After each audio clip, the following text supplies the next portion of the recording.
আসসালামু আলাইকুম রহমতুল্লাহ বরকাত। আজকে আমাদের চতুর্থ ক্লাস 24 ঘন্টা কোরআন শিক্ষার ক্লাসে আজকের ক্লাসটা খুবই ইম্পর্টেন্ট। ইনশাল্লাহ আজকে খুবই গুরুত্বপূর্ণ কিছু টিক্স শেয়ার করব। তো এমন কথা বলে দিব যেভাবে এই কথাগুলো যদি আপনারা ফলো করেন ইনশাল্লাহ খুবই দ্রুত খুব সহজভাবে ইনশাল্লাহ কোরআনটা শিখতে পারবেন ইনশাল্লাহ। আজকে হচ্ছে হরকতের আমরা আলোচনা শিখব। হরকত হরকত কাকে বলে? এক জবর এক জের এক পেশকে হরকত বলে। হরকতের উচ্চারণ তাড়াতাড়ি পড়তে হয়, ঠিক আছে? যেমন আলিফ, আলিফের উপর যদি জবর হয় আমরা বাংলায় বলি, বাংলার সাথে আরবিতে কখনোই মিলবে না। এর আগেও বলেছি, আজকে আরও ভালো করে বলতেছি, এটা মাথায় রাখতে হবে। আবার একটা কথা বলি, ইনশাল্লাহ আজকের ক্লাসটা খুবই গুরুত্বপূর্ণ। আপনারা সবাই মনোযোগ দিয়ে ক্লাসটা সম্পূর্ণ দেখবেন, টানবেন না, কেমন? আর ভিডিওটা অবশ্যই দেখে কি করবেন, কাইন্ডলি অবশ্যই সাবস্ক্রাইব করবেন। সাবস্ক্রাইব করে একটি সুন্দরভাবে কমেন্ট করে যাবেন।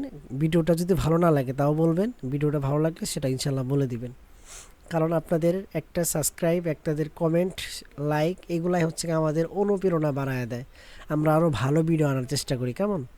ঠিক আছে, ইনশাল্লাহ আপনারা অবশ্যই কী করবেন, চ্যানেলটাকে সাবস্ক্রাইব করবেন। হরকত এক জবর এক জের এক পেশকে হরকত বলে। হরকতের উচ্চারণ তাড়াতাড়ি পড়তে হয়।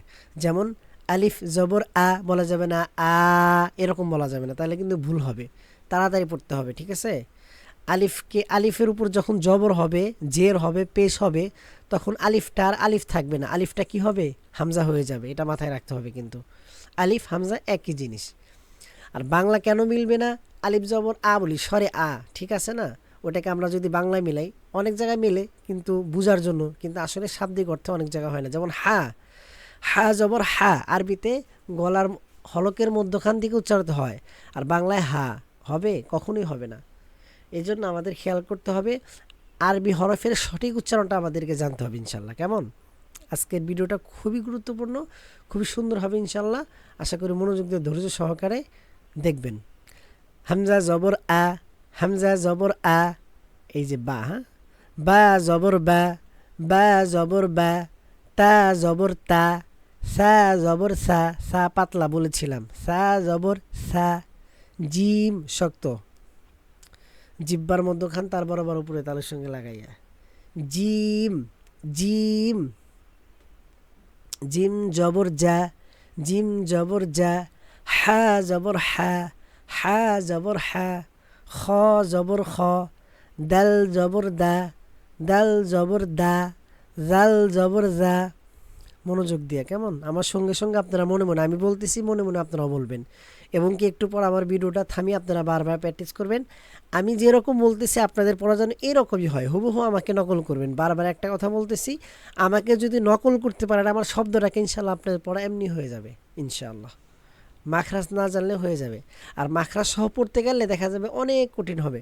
কারণ হচ্ছে আমরা মাখরাজ, দেখা গেছে একটা মাখরাজ শিখতে আমাদের এক সপ্তাহ চলে গেছে, আমরা 2-3 বছর ছোটোবেলায় পড়েছি মাদ্রাসায়, তারপর আমাদের হয় নাই। এই জন্য এটা নিয়ে টেনশনের কোনো কারণ নেই। আপনারা কি করবেন, ফলো করবেন, আমি কোন হরফটা কিভাবে উচ্চারণ করতেছি, জাস্ট ওইটাকে আপনারা ফলো করবেন। আমার হুবহু যেন আমার মতোই হয়, কেমন? প্রত্যেকটা যেই হরফটা যেভাবে উচ্চারণ করতেছি ওইভাবে যদি ফলো করতে পারেন, ইনশাল্লাহ উচ্চারণ সুন্দর হয়ে যাবে। আর যখন কন্টিনিউ তেলাওয়াত করবেন, প্রত্যেক দিন নিয়মিত তেলাওয়াত করবেন, ধীরে ধীরে আপনার পড়া অনেক সুন্দর হয়ে যাবে ইনশাআল্লাহ। দাল জবর দা, জাল জবর জা, র জবর র, র জবর র, জা জবর জা, জা জবর জা, সিন জবর সা, সিন জবর সা, শিন জবর সা, সা। এই যে সিনের ভিতরে একটা শব্দ আছে, কিন্তু সিনের একটা একটা শব্দ আছে, সা, সা, সা, কেমন? আর সিনে আরও বেশি সা সা শব্দ হবে, সা, শিন জবর সা, সদ, সদ জবর স, সদ জবর স, একবারে সও না আবার চও না, ঠিক আছে? খেয়াল করবে, স, সদ জবর স, দদ জবর দ, দদ জবর দ। এটা হচ্ছে জিব্বার গোড়ার কিনারা উপরে মারিদাদের গোড়ার সঙ্গে লাগাইয়া। এটা খুবই কঠিন, আবার সহজ, পড়তে পড়তে সহজ হয়ে যাবে। কারণ এটা দা, দ, দ বলা যাবে না, তাহলে দাল দা হয়ে যাবে, দ বলা যাবে না, ঠিক আছে? দদ জবর দ, দদ জবর দ, ত জবর ত, তটা মোটা একটু টন টন হবে। ত জবর ত, ত জবর ত, জ পাতলা, জ জবর জ, জ জবর জ, আইন, আইন জবর আ, আইন জবর আ, গইন জবর গ, গইন জবর গ, ফা জবর ফা, দুই ঠোঁট নিচের ঠোঁটের পেটে লাগবে, ঠিক আছে? নিচের দুই জিহ্বার আগা সামনে উপরে দুই দাঁতের মানে উপরে দুই দাঁত নিচে দুই ঠোঁটের সাথে লাগবে। ফা ফা, ফা জবর ফা, ফা জবর ফা। ফার উচ্চারণ কিভাবে হবে? নিচের ঠোঁটের পেট সামনে উপরে দুই দাঁতের আগার সঙ্গে লাগাইয়া এই ঠোঁটের সাথে আপনার উপরে দুই দাঁতটা লাগবে, কেমন? ফা ফা, এরকম বাতাস বের হবে। ফা জবর ফা, কফ জবর ক, কফ জবর ক, কফ, এই দেখেন কফ জবর একটু একটু কলকলা হবে, ক ক, কলকলা হরফ সামনে আসবে, বলবো কলকলা হরফ 5টি আমরা সামনে বুঝিয়ে দিব উদাহরণ সহ, সুন্দরভাবে আমরা শিখব। এটা মনে রাখতে হবে, কফ কলকলা হরফ, এটা শব্দ হবে ক, এই কাপ জবর কা, আর ক, কা এক না কিন্তু, এটা কাপ জবর কা হালকা, এটা বাংলায় মিলবে, কিন্তু এটা কখনোই কিন্তু বাংলায় মিলবে না। যেমন কুল হু আল্লাহু আহাদ, যদি বলেন কুল হু আল্লাহু, তাহলে এটা হবে, অর্থ পরিবর্তন হবে, গুনাহ হবে, কেমন? কফ জবর ক, কফ জবর ক, কাফ জবর কা, কাফ জবর কা, লাম জবর লা, লাম জবর লা, মিম জবর মা, সহজ, মিম জবর মা, নুন জবর না, নুন জবর না, ওয়াও জবর ওয়া, ওয়া, এই ওয়াওটা একটু খেয়াল করে, ওয়াও বলার সময় অটোমেটিক মুখটা গোল হবে, জবর বলার সময় ওয়া গোল থেকে মুখ গোল থাকবে, তারপরে খুলে যাবে, ওয়া ওয়া ওয়া, ওয়াও জবর ওয়া, হা জবর হা, হামজা জবর আ, ওই যে আলিফ জবর আ বলছিলাম ওইটাই, এটাই আলিফ জবর আ, যেটা আলিফ হামজা, এটা একই, হামজা জবর আ, ইয়া জবর ইয়া, ইয়া জবর ইয়া। শরীরটা খুবই খারাপ, তারপরে আলহামদুলিল্লাহ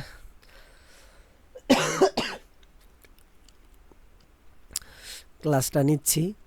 আপনাদের কাছে রিকোয়েস্ট, অবশ্যই চ্যানেলটিকে সাবস্ক্রাইব করবেন। আপনারা যারা ভিডিওটি দেখতেছেন ইনশাল্লাহ চ্যানেলটিকে সাবস্ক্রাইব করবেন দিন প্রচারের উদ্দেশ্যে, আপনার দ্বারা আর একটা ভাই যেন ভালো কিছু পায়, ঠিক আছে না? এই উদ্দেশ্যে ইনশাআল্লাহ সাবস্ক্রাইব করবেন, লাইক কমেন্ট শেয়ার করবেন, ইনশাআল্লাহ এর বিনিময়ে সব পাবেন আপনি। কারণ আপনার বিনিময়ে যদি আপনার মাধ্যমে যদি কোনো ভাই ভালো কাজ করতে পারে, সে যেই সব পাবে আপনি তার একটা অংশ পেয়ে যাবেন। এখন জের দিয়ে, এই যে জের, এবার জের জবর দিয়ে পড়েছি, এখন জের দিয়ে পড়বো। হামজা জের ই, আমরা বলেছিলাম আলিফের উপর জের জবর পেশ হলে কি হয়? আলিফটা হামজা হয়, এই জন্য আমরা হামজা বলতেছি। আবার বলেন না যে হুজুরা আলিফকে আবার হামজা বলেন কেন? আলিফকেই হামজা বলে। কখন হামজা বলে? যখন আলিফের উপরে জবর, নিচে জের অথবা পেশ যাই কিছু থাকুক, তখন আলিফ বলা হয় না, তখন কি বলা হয়? হামজা বলা হয়, কেমন? আচ্ছা, হামজা জের ই, বা জের বি, তা জের তি, সা জের সি, এই যে পাতলা কিন্তু, সা জের সি, জিম জের জি। উচ্চারণগুলো খেয়াল করবেন, কেমন? আমার সঙ্গে সঙ্গে পড়বেন এবং বারবার শুনবেন কিন্তু।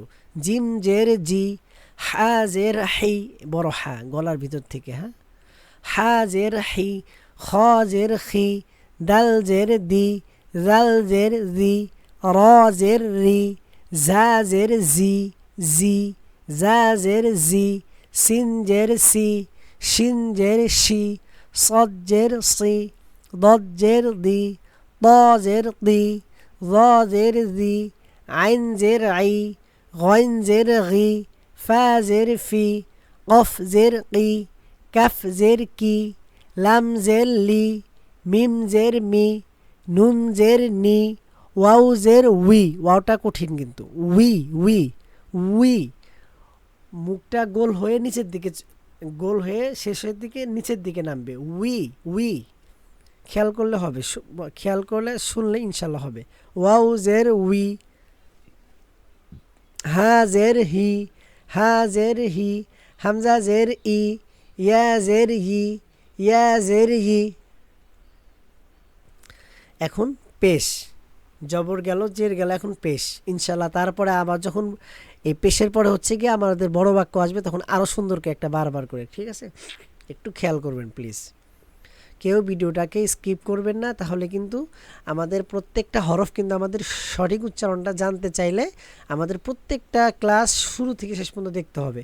তাহলে আমাদের হরফগুলো যদি প্রত্যেকটা সুন্দর করে শুনি, প্র্যাকটিস করি, আমাদের ইনশাল্লাহ হরফের উচ্চারণগুলো ঠিক হবে। হরকতের উচ্চারণ ঠিক হলে আমাদের কোরআন ইনশাল্লাহ সহি শুদ্ধ হয়ে যাবে।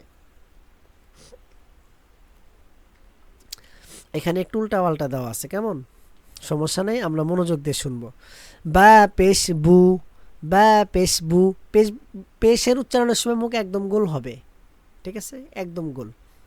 বা পেশ বু, ওয়াও পেশ উ, উ একদম মুখ একদম গোল, উ মানে গোল করে উচ্চারণটা হবে উ। বু বলা যাবে না, কিন্তু অনেকে বু বলে। বা পেশ বু, ওয়াও পেশ বু কয়। ওয়াও পেশ বু না, ওয়াও পেশ উ, ওয়াও পেশ উ। আচ্ছা, তা পেশ তু, তা এটা হালকা, তা পেশ তু। আর এ ত পেশ তু, এটা একটু শব্দ। ত পেশ তু যদি বলেন, তা পেশ তু বলেন, তাহলে কিন্তু এক হয়ে গেল। তাহলে কিন্তু ওই যে উচ্চারণ সঠিক না হলে কি হবে? নামাজ হবে না কিন্তু। তা পেশ তু হালকা, বাংলার তৈরি সুকারে তু বললে ঠিক আছে, কিন্তু এটা কিন্তু বাংলায় কখনোই হবে না, কারণ এটা হচ্ছে গিয়ে মোটা কলকলার হরফ, শব্দ করে পড়তে হবে। তু, তু খেয়াল করতে হবে। ত পেশ তু। সা পাতলা, সা পেশ সু, শব্দ হবে না, একদম পাতলা। সু, সু বললে তাহলে কিন্তু সিন হয়ে গেল, ঠিক আছে। সু, এখানে একই রকম হরফগুলা কাছাকাছি দিছে যাতে আমাদের সঠিকভাবে আমরা বুঝতে পারি, কেমন? এই জন্য একই ধরনের যেগুলো উচ্চারণ কাছাকাছি ওইগুলো একসাথে দিছে। এই যে বা, ওয়াও এগুলো উচ্চারণ কাছাকাছি, এই জন্য একসাথে দিছে। তা, ত উচ্চারণ এক, এই জন্য একসাথে দিছে। সা সিন একরকম, একই সাথে কাছাকাছি উচ্চারণ, তাই একরকম দিছে, একসাথে দিছে, কেমন? সা পেশ সু, সিন পেশ সু, এখানে শব্দ হবে, এখানে শব্দ হবে না। সৎ পেশ সু, আর শিন পেশ সু, শিন পেশ শব্দ সু। জিম পেশ জু, জাল পেশ জু, এখানে পাতলা জু, আর এখানে জু শক্ত। জিম পেশ জু, জাল পেশ জু, জা পেশ জু। এই দেখেন চারটায় প্রায় এক, একটু একটু পার্থক্য। এগুলো যদি খেয়াল না করেন, মনোযোগ দিয়ে যদি ক্লাসটা না শোনেন, মানে আমারটা যদি বারবার না শোনেন আর নিজে বারবার প্র্যাকটিস না করেন, তাহলে কিন্তু সঠিক উচ্চারণটা হবে না, শুদ্ধ উচ্চারণ কিন্তু হবে না। দেখেন, আমি মনোযোগ দিয়ে একটু শোনেন আমি কিভাবে বলতেছি। জিম পেশ জু শক্ত, জু। জিম পেশ জু, জাল পেশ জু পাতলা, জাল পেশ জু পাতলা। আবার যা এটা হালকা, যা পেশ জু, জু এটা জু, এটা জু, এটা জু, দেখছেন ভর দিয়া, জু হালকা, জু। যা পেশ জু, আর এটাও পাতলা জালের মতো। র পেশ জু, র পেশ জু, কেমন? এই যে এবার হা পেশ হু, মধ্যখান থেকে হু, আর এটা হু ছোট হা। হু এটা কঠিন, এটা সহজ। হা পেশ হু, এটা হা পেশ হু। খ পেশ হু, আইন কঠিন। আইন পেশ উ, হামজা পেশ এই যে উ, আইন পেশ উ যদি কন তাইলে কিন্তু এটা হবে, এটা হবে না। তাইলে কি হবে? উচ্চারণ একদম পরিবর্তন হয়ে যাবে, আপনার নামাজ কিন্তু হবে না, এবং কি কোরআনের ভিতরে তিলাওয়াত করলে ভুল হবে, কিন্তু তাহলে গুনাহ হবে। আইন পেশ উ, আইন পেশ উ, হামজা পেশ উ, এটাও হামজা পেশ উ, একই, এই দুইটা এক। হামজা পেশ উ, হামজা পেশ উ, কিন্তু আইন পেশ উ না, কিন্তু আইন পেশ উ। ইয়া পেশ ইউ, ইয়া পেশ ইউ, ইউ, ইউ। কফ পেশ উ, কাপ পেশ কু, এই যে কফ কলকলা, উ শব্দ, উ এটা কু হালকা, কাপ পেশ কু। দাল পেশ দু, দাল পেশ দু, দত পেশ দু, একই রকম কিন্তু পার্থক্য আছে কিন্তু। দাল পেশ দু, দত পেশ দু, দু এখানে মানে মাখরাজে পার্থক্য, উচ্চারণের পার্থক্য। নুন পেশ নু, র পেশ রু, একটা বাড়ি রু, রু। র পেশ রু, গন পেশ গু, লাম পেশ লু, ফা পেশ ফু, মিম পেশ মু, ইয়া পেশ ইউ। আলহামদুলিল্লাহ। আপনারা হয়তো আমার কণ্ঠ শুনে বুঝতে পারতেছেন আমার কণ্ঠটা পরিবর্তন হয়ে গেছে, অনেক ঠান্ডা লাগছে, অনেক শরীরটা খুবই খারাপ, তারপরে ক্লাস নিচ্ছি, চেষ্টা করতেছি আপনাদের জন্য। ইনশাল্লাহ আপনারা আমার জন্য দোয়া করবেন, আপনাদের জন্য অনেক দোয়া করব আমি, কিন্তু অবশ্যই আপনারা প্র্যাকটিস করবেন প্লিজ, কেউ অবহেলা করবেন না। রমজান কিন্তু একদম কাছে, আমরা বেশি বেশি প্র্যাকটিস করব যাতে রমজান মাসে আমরা নিজেরা যেন উচ্চারণ করে সুন্দরভাবে রিডিং পড়ে আমরা কোরআন খতম করতে পারি। কেমন? তাহলে এই যে আলিফ জবর জের পেশ, এটা কিন্তু একদম আমরা শুরু থেকে শেষ পর্যন্ত পড়লাম। আপনারা ভালো করে ইনশাল্লাহ প্র্যাকটিস করবেন। আর সামনে এই দেখেন আরও মজার, এখন থেকে একদম মজার পড়া। এই ক্লাসগুলো এত মজা লাগবে ইনশাআল্লাহ। এই যে এগুলো যারা আগের ক্লাস 4টা ক্লাস, এই ক্লাসগুলো যারা মনোযোগ দিয়ে করছেন এবং যারা বিশেষ করে প্র্যাকটিস করতেছেন, সামনের ক্লাসগুলো খুবই ভালো লাগবে ইনশাআল্লাহ, পড়ে খুবই মজা পাবেন ইনশাআল্লাহ। আশা করি অবহেলা একটুও করবেন না। কেমন? একটু অবহেলা করবেন না ইনশাআল্লাহ। সামনে থেকে আমরা ক্লাস ভালোভাবে করব, অনেক সুন্দরভাবে পড়া অনেক মজা পাবেন। কিন্তু যদি প্র্যাকটিস না করেন তাহলে কিন্তু আমাদের ক্লাসগুলা মানে কষ্ট মনে হবে, তখন পড়তে বেশি ভালো লাগবে না। এই জন্য বারবার যেটা বলতেছি, আপনারা বারবার ভিডিওটা দেখবেন, সম্পূর্ণ প্র্যাকটিস করবেন ইনশাআল্লাহ। আমি কথা দিচ্ছি আমাদের ক্লাস শেষে যখন 24টা ক্লাস সম্পন্ন হয়ে যাবে ইনশাআল্লাহ আমরা সুন্দরভাবে যে কোনো জায়গা থেকে আমরা বানান করে ইনশাআল্লাহ রিডিং উচ্চারণ সুন্দরভাবে পড়তে পারবো। ঠিক আছে, সবাই ভালো থাকবেন। আসসালামু আলাইকুম রহমতুল্লাহ। দেখা হচ্ছে পরবর্তীতে ক্লাসে।